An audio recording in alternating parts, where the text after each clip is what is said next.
నెల చివర రాగానే డబ్బులు అయిపోతున్నాయా? ఇప్పుడు నేను చెప్పబోయే ఈ 5 ట్రిక్స్ కనుక మీరు ఫాలో అయ్యారనుకోండి, మంత్ ఎండింగ్‌కి వచ్చేసరికి కూడా మీ చేతిలో ఖచ్చితంగా డబ్బులుంటాయి. అవేంటో ఇప్పుడు చూద్దాం. ఇక ఫస్ట్ వన్ వచ్చేసి, మీరు మీ ఇంట్లో సరుకుల కోసము నెల జీతం పడగానే మాల్స్‌కో లేకపోతే షాప్‌కో వెళ్తూ ఉంటారు.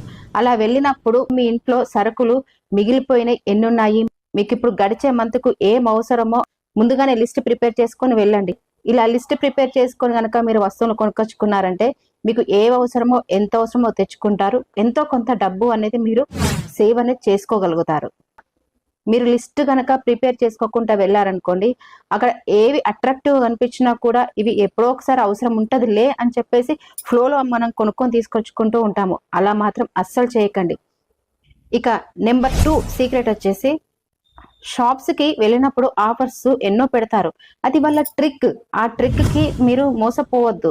ఆ ట్రిక్‌ని చూసి మీరు ఏది పడితే అది కొనేయొద్దు. ఎందుకంటే వాళ్ళ వస్తువుల్ని వాళ్ళు సేల్ చేసుకోవడానికి మాత్రమే ఆఫర్స్ పెడతారు. మీకు అవసరం ఉంటే తప్ప కొనాలి గానీ, ఆఫర్స్ చూసి మాత్రం అస్సలు మోసపోయి వస్తువులను కొని మీ డబ్బుని వృధా చేసుకోవద్దు. ఆఫర్స్ చూసి కూడా కొనకుండా ఉండగలిగినరనుకోండి, ఎంతో కొంత అమౌంట్ అనేది మీకు సేవ్ అవుతది. ఇక నెంబర్ 3 సీక్రెట్ వచ్చేసి, మీ మీ ఆఫీస్‌కి వెళ్ళడానికి కార్ పూలింగ్ గానీ, లేకపోతే బస్ ఫెసిలిటీ ఉంటే ఖచ్చితంగా మీరు ఆ ఫెసిలిటీస్ మాత్రమే యూజ్ చేసుకోండి. ఎందుకంటే మీరు బైక్ మీద వెళ్ళినప్పుడు బైక్ ఫ్యూయల్‌కి మీరు ఖర్చు పెట్టాల్సొస్తది కాబట్టి. ఇంకా వేరే సోర్స్ ఏం లేదు అన్నప్పుడు మాత్రమే మీరు బైక్ యూజ్ చేయండి తప్ప, బస్ ఫెసిలిటీ, కార్ పూలింగ్ గనక ఉన్నట్లయితే ఖచ్చితంగా ఆ ఫెసిలిటీస్ మాత్రం మీరు యూజ్ చేయండి. అలా యూజ్ చేస్తేనే మీ బైక్ ఫ్యూయల్‌కి అయ్యే ఖర్చు ఎంతో కొంత మీరు సేవింగ్ చేసుకున్నట్లవుతది. ఇక నెంబర్ 4 సీక్రెట్ వచ్చేసి, రోజు కనీసం ఒక రూ. 50 మీ పిగ్గీ బ్యాంక్‌లో వేయండి. ఇలా రూ. 50 గనక వేశారనుకోండి, సంవత్సరానికి మీకు అక్షరాల రూ. 18,000 అవుతాయి. ఇలా మనము చిన్న అమౌంట్‌ని సేవ్ చేశామనుకోండి, లాస్ట్‌కి అది ఒక పెద్ద అమౌంట్ అవుతది.